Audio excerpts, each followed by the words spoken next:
లగచర్మ జరిగిన సంఘటనకు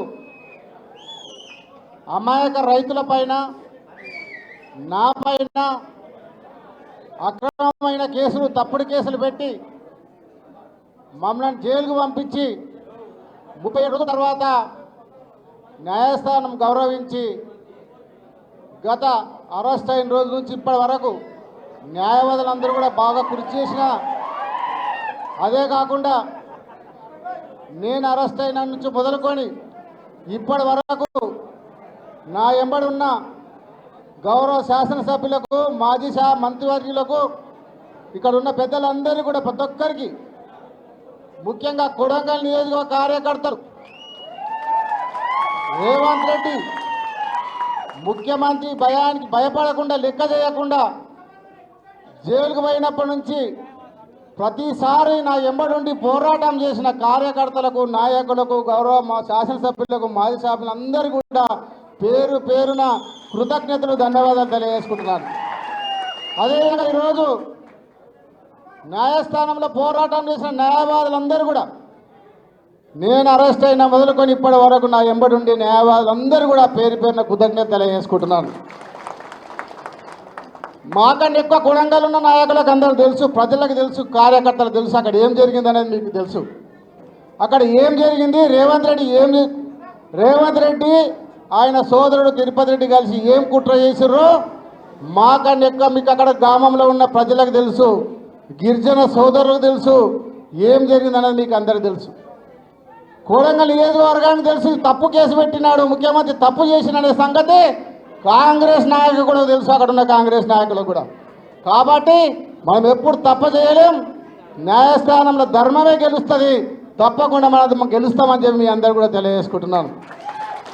మన కేసులకు భయపడద్దు, అక్రమంగా కేసులు పెట్టి జైలుకు పంపించి ఇక కొడంగల్ స్థానిక ఎన్నికలు వస్తున్నాయి, మనం ఎవరు పోటీ చేయొద్దు, కార్యకర్తలంతా భయపడిపోవాలని చెప్పి ఉద్దేశంతోనే రాజకీయ కోణంలోనే కేసు పెట్టి మనం జైలుకు పంపినాడు మీ అందరు తెలియజేస్తున్న కార్యకర్తలు.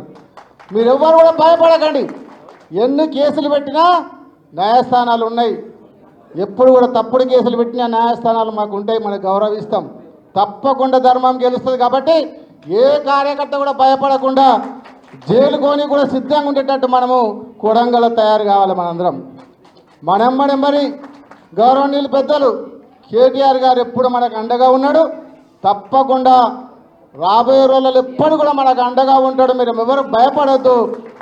అదే కాకుండా ఈరోజు ఆయన ఇచ్చిన హామీలు, ప్రజలకి చెప్పిన మాటలు, మాయ మాటలు, మోసం మాటలు చెప్పి 6 గ్యారెంటీలు ఇచ్చినాడు. వాటన్ని అమలు చేయ చేతగాక ఈ ముఖ్యమంత్రికి దమ్ము ధైర్యం లేక, హామీలు అమలు చేయ చేతగాక ప్రజల డైవర్ట్ చేయడానికి ఈ కేసు పెట్టిందని మీకు అందరూ కూడా తెలియజేసుకుంటున్నాను. ఈరోజు తప్పుడు కేసులు పెట్టినంత మాత్రాన రేవంత్ రెడ్డికి ఎవరు భయపడరు. నేను వచ్చేటప్పుడే జైలు అధికారులకు చెప్పిన, ఈ 4 సంవత్సరాలు రేవంత్ రెడ్డి ముఖ్యమంత్రి ఉన్నప్పుడు మళ్ళీ మీ జైలుకి ఎన్నిసార్లు వచ్చేదో తెలియదు సార్, నేను మళ్ళీ వచ్చే ప్రయత్నం అధికారులకు చెప్పే వచ్చిన 6 నెలలు జైలు పెట్టని, సంవత్సరం జైలు పెట్టని, రైతుల కోసం ప్రజల కోసం జైలు ఉంటా ఇంకా ఎన్ని కేసులు పెట్టినా రేవంత్ రెడ్డి భయపడేది లేదు. పోయే కాలం దగ్గరికి వచ్చింది, రేవంత్ రెడ్డి పోయే కాలం చాలా తప్పకుండా దగ్గరలోనే ఉన్నది, ప్రజలందరూ గమనిస్తూ ఉన్నారు. పచ్చి అబద్ధాలు మాట్లాడతారు, ప్రభుత్వం మీద కుట్ర చేసినామట, నీలాగా దొంగల్లాగా ఎమ్మెల్యేలు కొని దొంగలాగా అడ్డంగా దొరకలే. మేము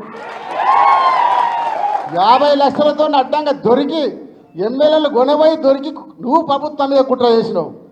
మేమేమి ఎమ్మెల్యేలు కొననీక పోయినామా? రైతులం మేమందరం ఎమ్మెల్యేలు కొననీక పోయినామా? డబ్బులు ఇవ్వనీక పోయినామా? నీలాగా దొంగలాగా రైతుల కోసం పోరాటం చేసినాం.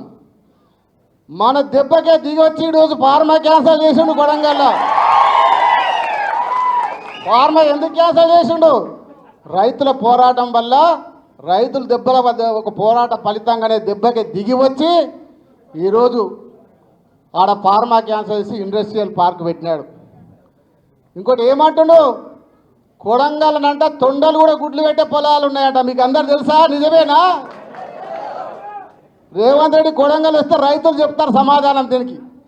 తొండలు గుడ్లు పెడతాయా, బల్లీలు గుడ్లు పెడతాయా, ఆడ పచ్చని పంటలు పండుతాయో రేపొద్దున రైతులే సమాధానం చెప్తారు. స్థానిక ఎన్నికల్లో సమాధానం చెప్తారు రైతులు, ప్రజలందరూ కూడా. కొడంగల్ ఆడ తొండలు గుడ్లు పెట్టాయి, అలాంటి పొలం తీసుకుంటే మీకెందుకు ఆ బాధ అని మాట్లాడుతున్నాడు రేవంత్ రెడ్డి.